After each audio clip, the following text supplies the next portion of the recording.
दोस्तों, रोज़ की तरह आनंद लक्ष्मी ब्लॉग में सबका हार्दिक स्वागत है। सबके मंगल भविष्य की कामना के साथ आज मैं प्रेरणादायक विचारों के अनुक्रम में गायत्री मंत्र जो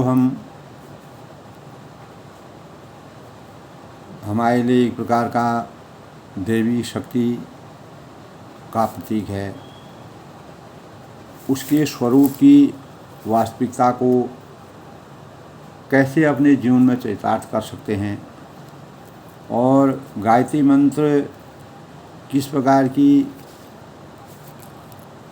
रचनात्मक भूमिका है, कैसे हमारे जीवन में इसको परिलक्षित करके मानव जीवन की सफलता प्राप्त होती है। मानव जीवन अपने संस्कारों से, अपनी नीति से, अपनी मर्यादा से और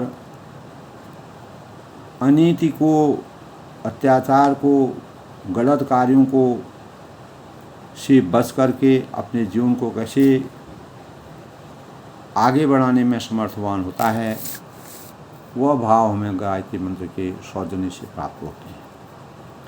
दोस्तों, मंत्रों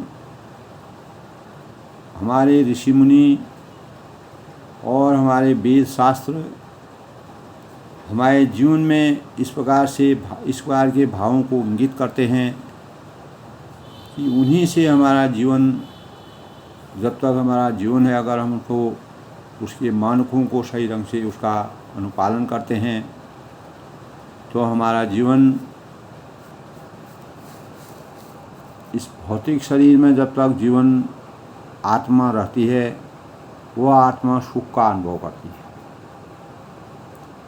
तो आत्मा अगर सुखी रहेगी तो दोस्तों हमारा जो भौतिक शरीर है वह भी, जब तक यह शरीर है वह सही ढंग से क्रिया करने लगे, उसकी जो इंद्रियां हैं और जो भी हमारी इंद्रियों, जिस प्रकार के हर इंद्रियों का अपना अपना कार्य है, आँख का काम, नाक का काम, त्वचा का काम, जीभ का काम, हृदय का काम, मन का काम, हाथों का काम, पैरों का काम, पेट का काम, यानी जो भी हमारे पूरे अंग प्रत्यंग हैं, सबके कार्यों की संरचना सही ढंग से सुनिश्चित होती है जब हमारे अंदर आत्मज्ञान जागता है। तो हम उनको सही ढंग से परिमार्जित करते हुए, उनको सही ढंग से उनकी सजावट को, उनकी शुचिता को बनाने के लिए एक प्रकार के बंधनों में बंध करके, एक प्रकार के साक्ष्यों में बंध करके अपने जीवन को चरितार्थ करने का प्रयास करते हैं। दोस्तों, इस जगत में, इस सृष्टि में जितने भी ऋषि हैं, मुनि हैं, प्रबुद्ध लोग हैं, विद्वान हैं, समाज सेवी हैं, तो उन्होंने अनेक भावों से, अपने विचारों से, अपने लोक कल्याण के भावों से मानव जीवन के चेतना को जिस प्रकार से जगाने का प्रयास किया, वह अद्भुत है। इसी तारतम्य में दोस्तों, हमारे जीवन में, दैनिक जीवन में प्रत्येक मानव के लिए मंत्रों का अभूतपूर्व योगदान होता है। हमारे शास्त्र हैं, वेद हैं, नीति है, मर्यादा है, अनेक प्रकार की पुस्तकी या साहित्य और आध्यात्मिक और वैज्ञानिक दृष्टिकोण को अपना करके हम अपने जीवन को सफलता की ओर अग्रसर करते हैं। तो आज के प्रेरणादायक विचारों में दोस्तों, गायत्री मंत्र की वास्तविक भूमिका को प्रत्येक मानव को समझने की आवश्यकता है। गायत्री मंत्र एक फिलॉसफी है दोस्तों, यानी जिसको कहते हैं मनोवैज्ञानिक तथ्य है। हमारे मन में, हमारे चिंतन में जिस प्रकार के भाव जाते हैं, हम जिस प्रकार के परमात्मा का सहज योग में कुछ नहीं है दोस्तों, सहज योग होता है। सहज योग आत्मा की चेतना को जगाने का सबसे बड़ी रचना है। न उसमें ज़्यादा कुछ भी नहीं करना पड़ता है। हमें ईश्वर तक पहुंचने का मार्ग प्रशस्त करता है। उसी प्रकार गायत्री मंत्र के सौजन्य से हमारे जीवन में जो सकारात्मक ऊर्जा का प्रवाह होता है वह हमारे अंग प्रत्यंग में जाकर के हमारे प्रत्येक इंद्रिय को जागृत करने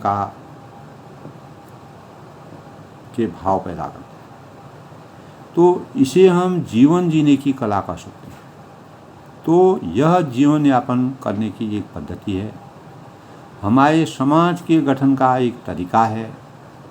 दोस्तों, इस संसार महानाट्यशाला का मूल मंत्र विश्व की शांति का स्वरूप है, यानी ये एक दिव्य ज्ञान है। गायत्री मंत्र एक दिव्य ज्ञान है। इसकी उपासना से इसके दैनिकता में अपने जीवन को चरितार्थ करने के लिए देवत्व का उदय होता है। अगर इसे हम समझ गए, इसकी सूक्ष्मता को, इसकी गूढ़ता को हम अपने जीवन में चरितार्थ करके हम समझ गए, तो उस रास्ते पर हम चलने का प्रयास करें तो हमारा जीवन धन्य हो सकता है। तो दोस्तों, गायत्री के 24 अक्षरों में आज मैं अपने ऑनलाइन लेखनी ब्लॉग के माध्यम से जितना मुझे ज्ञान है उसके हिसाब से मैं सभी के संज्ञान में लाना चाहता हूँ कि गायत्री के 24 अक्षरों में धर्म, नीति, जीवन, कला और लोक व्यवहार की बड़ी ही महत्वपूर्ण शिक्षा के भाव भरे हुए। इस शिक्षा को भलीभांति हृदय में, अपनी चेतना में अंकित करने के लिए हमें अपने जीवन के महत्वपूर्ण उद्देश्यों की प्राप्ति हो सकती है। श्रद्धा और विश्वास मानव जीवन का सबसे बड़ा धर्म है। अगर हमें श्रद्धा होगी, विश्वास होगा, तो हम अपनी चेतना को जगा सकते हैं। सरस्वती भंडार की यही अपूर्व बात, ज्यों ज्यों खर्चे त्यों बड़े दिन खर्चे। इस गायत्री मंत्र की इस प्रकार का प्रसाद है। इसको जितना हम अभ्यास करेंगे उतना हमारी चेतना जगेगी, उतना हमारी इंद्रियों में सकारात्मकता आएगी। गायत्री मंत्र का मर्म और अर्थ समझने से धर्म ग्रंथों का विशद अध्ययन करने का लाभ मिल सकता है। तो दोस्तों, ओम भुवः स्वः तत्सवितरणीयं भर्गो देवस्य धीमहि धियो यो न प्रचोदयात्। संपूर्ण मंत्र, पूरा मंत्र का यही भाव है। इसी को दोस्तों हमको, इसके विस्तार को समझने के लिए अपने अंतस में ऐसे भावों को, कैसे हमारे भाव में एक एक शब्द का, एक से अक्षर का भाव है। ओम प्रकृति के अंतराल में प्रतिक्षण एक ध्वनि उत्पन्न होती है। इस संसार में जो प्रकृति होती है, प्रकृति मानव जीवन की सारथी है और प्रकृति के अंतराल में हर क्षण एक ध्वनि उत्पन्न होती है जो ओम शब्द से मिलती जुलती है। इसको मनन करने की ज़रूरत है दोस्तों। इसीलिए यह प्राकृतिक स्वयं घोषित ईश्वरी नाम सर्वश्रेष्ठ कहा गया है। तो ओम में 3 अक्षर मिले हुए हैं दोस्तों, अ, उ और म। अ, उ और म बनने से ओम शब्द की उत्पत्ति होती है। और इसमें अ का अर्थ है कि शरीर के विषय में, भोगों में मन हटाकर आत्मानंद में रमण करना। सूक्ष्म रूप से सोचने की ज़रूरत है दोस्तों। अ का अर्थ है शरीर के विषय भोगों में मन हटाकर आत्मानंद में रमण करना। यानी ओम का, उ का अर्थ है, ये अ का अर्थ है शरीर के विषय भोगों में मन हटाकर आत्मानंद में रमण करना। उ का अर्थ होता है दोस्तों अपने को शारीरिक, मानसिक और सामाजिक और आर्थिक, आत्मिक संपत्तियों से संपन्न। उ का अर्थ है कि अपने वो शारीरिक, मानसिक, सामाजिक और आर्थिक तथा आत्मिक संपत्तियों से संपन्न है। इस प्रकार के भावों से हम परमात्मा का ध्यान करते हैं। मोह का अर्थ होता है दोस्तों कि शुद्धता, यानी संकीर्णता, स्वार्थपरता को छोड़कर प्रेम, दया, उदारता, सेवा, त्याग, संयम एवं आदर्श के आधार पर जीवन यापन करने की व्यवस्था करना। ये ओम में पूरा निहित है दोस्तों। शरीर के विषय भोगों में से मैं मन हटाकर परमानंद में रमण करना, अपने को शारीरिक, मानसिक, सामाजिक, आर्थिक और आत्मिक संपत्तियों से संपन्न करना, शुद्धता, संकीर्णता, स्वार्थपरता को छोड़कर प्रेम, दया, उदारता, सेवा, त्याग, संयम और आदर्श के आधार पर जीवन यापन करने की व्यवस्था है। भू का अर्थ है दोस्तों हमें आत्मकल्याण, आत्मचिंतन, आत्मोन्नति तथा आत्मगौरव के लिए प्रयत्नशील रहना। भू का अर्थ है दोस्तों हमें आत्मकल्याण, आत्मचिंतन, आत्मोन्नति और आत्मगौरव के लिए प्रयत्नशील रहना। भूवः का अर्थ है हमें कर्मयोग का संदेश देता है, किस प्रकार से हम अपने कर्मों के प्रसार से अपने जीवन को चरितार्थ करें। हम बुद्धिमत्ता, दूरदर्शिता और विवेकपूर्वता निर्णय करें।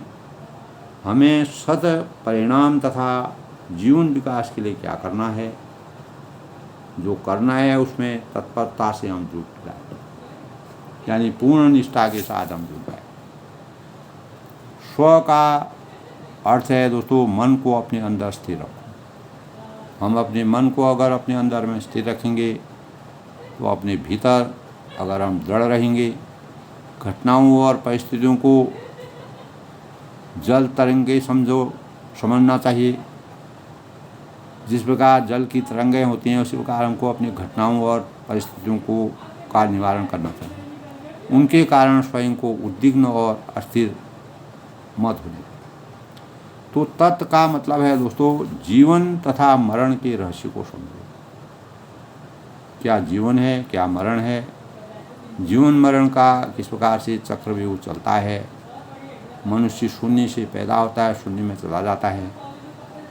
भव और आसक्ति से रहित होकर जीना चाहिए, किसी प्रकार का भय और आसक्ति न हो। जियो और वास्तविकता के सुदृढ़ आधार पर अपनी गतिविधियों का निर्माण करना।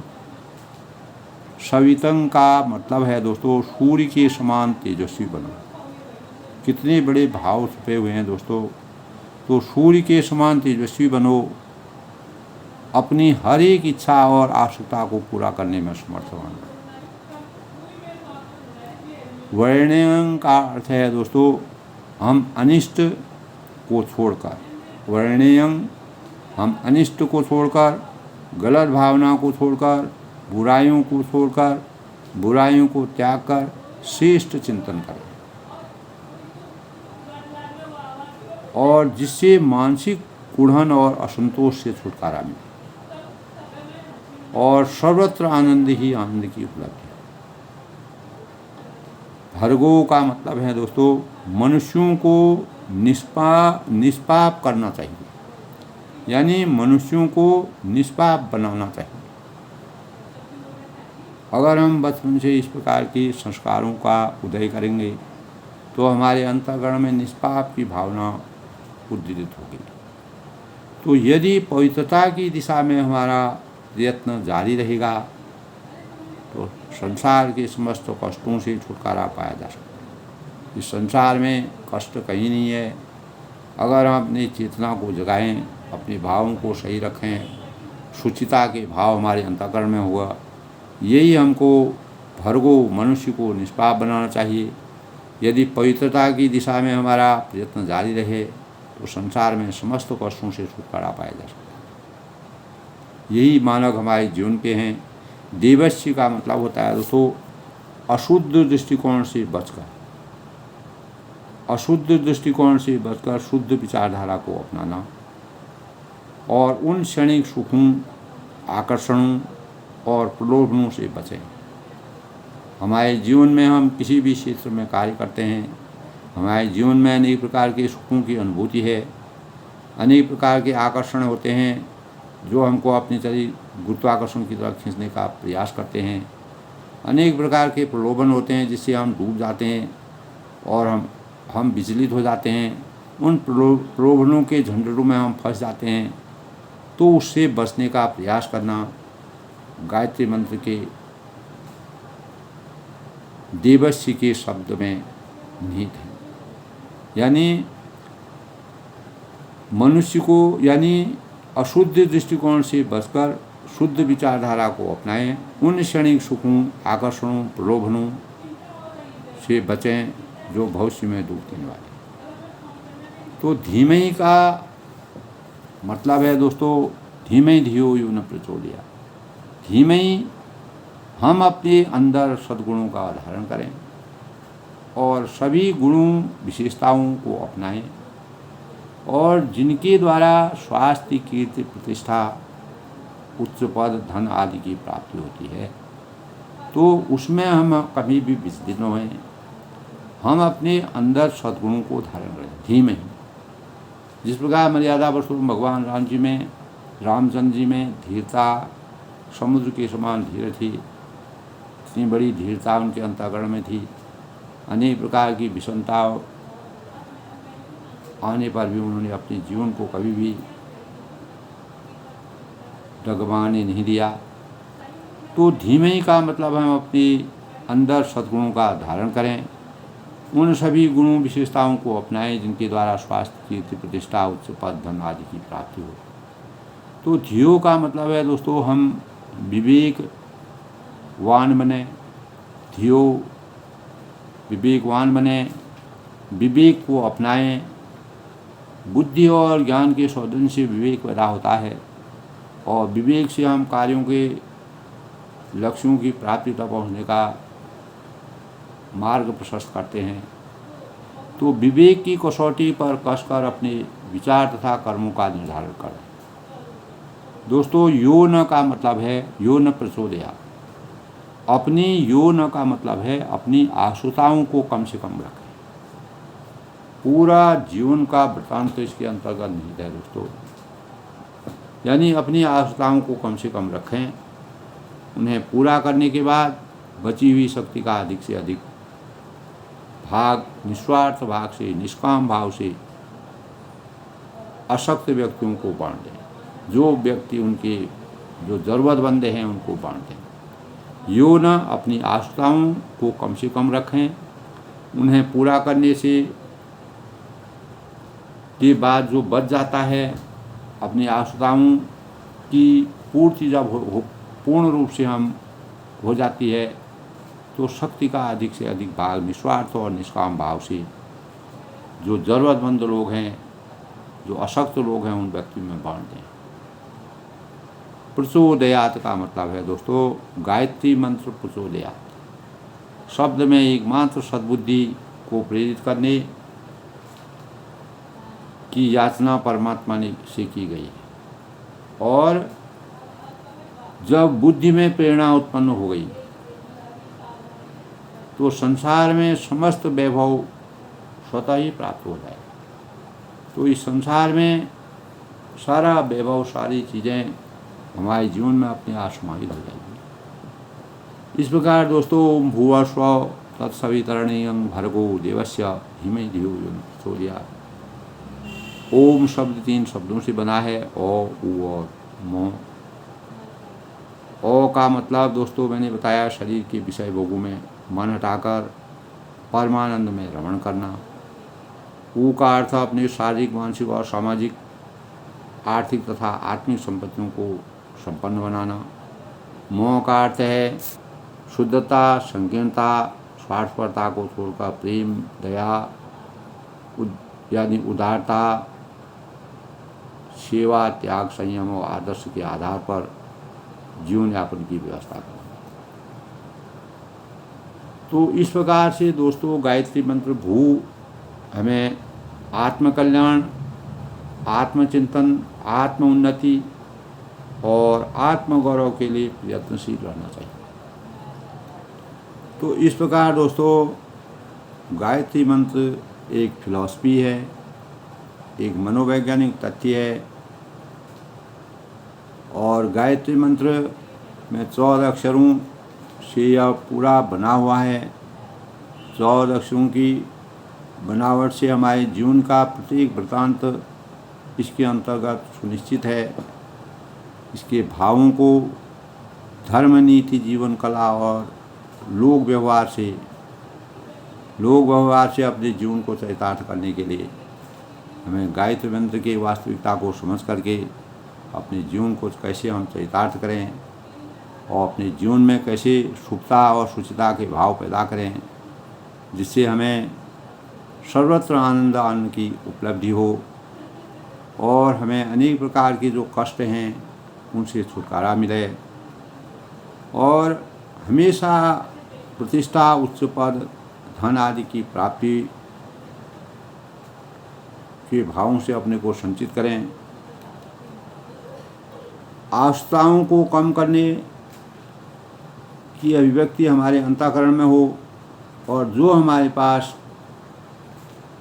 बचा हुआ है उसको अशक्त व्यक्तियों में जो शक्तिहीन है उनको बांट दें।